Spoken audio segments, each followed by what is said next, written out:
L'économie mixte et l'économie de marché. Les économies mixtes et de marché sont des systèmes économiques différents mais apparentés, très proches. Dans les deux systèmes, les choix individuels des consommateurs constituent une importante force économique. Leur action commune dirige les décisions économiques globales de la société. Dans une économie mixte, les choix des consommateurs déterminent une grande partie des prises de décision d'ordre économique, tandis que dans une économie de marché pure, les choix des consommateurs déterminent toutes les prises de décision d'ordre économique. Donc, pourquoi les gouvernements interviennent-ils dans l'économie de marché? L'économie de marché repose sur les décisions de chaque consommateur et producteur. Il arrive qu'un gouvernement intervienne pour 4 raisons. La première, informer ses citoyens. La deuxième, protéger ses citoyens. La troisième, assurer de bonnes pratiques commerciales. Et la dernière, contrôler certains secteurs clés.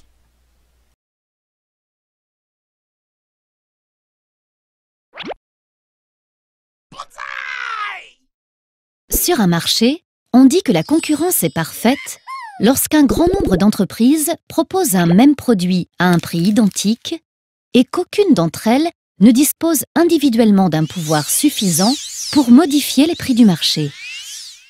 À l'inverse, lorsqu'une ou plusieurs entreprises ont la capacité d'influencer seules les prix à la hausse ou à la baisse, on parle de concurrence imparfaite.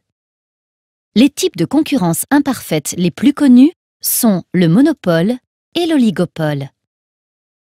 On parle de monopole lorsqu'il n'y a qu'une seule entreprise qui vend sur le marché, comme la SNCF pour le transport de voyageurs jusqu'à présent, et d'oligopole lorsqu'un petit nombre d'entreprises dominent le marché. C'est le cas de Boeing et d'Airbus pour la vente d'avions. Plusieurs raisons peuvent expliquer l'existence de ces situations de concurrence imparfaite. Des barrières à l'entrée peuvent par exemple empêcher l'arrivée d'un nouveau concurrent sur le marché. Il peut s'agir de barrières réglementaires lorsque des règles limitent l'entrée sur le marché, comme c'est le cas pour les pharmacies, qui doivent obtenir une licence délivrée par l'Agence régionale de santé. Ou bien de barrières économiques lorsque le coût d'entrée sur le marché est élevé. La création d'un nouvel opérateur de téléphonie impliquerait par exemple des investissements importants pour créer l'infrastructure réseau ou de louer celui des opérateurs existants.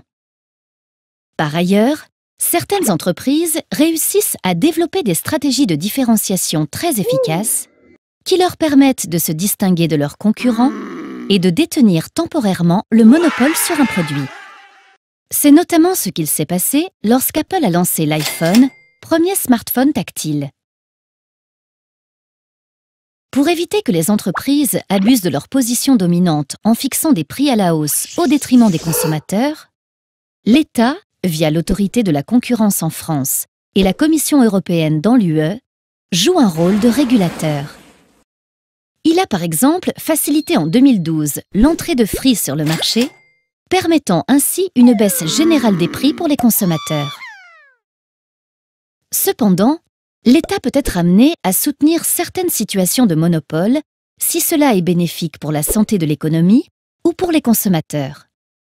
Pour encourager l'innovation, par exemple, qui est un moteur de croissance économique, l'État a mis en place le système des brevets.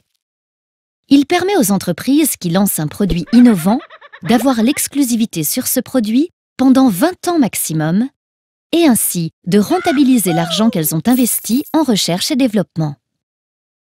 Dans les situations de concurrence imparfaite, l'État cherche donc à trouver un équilibre entre intérêt des consommateurs et intérêt des entreprises.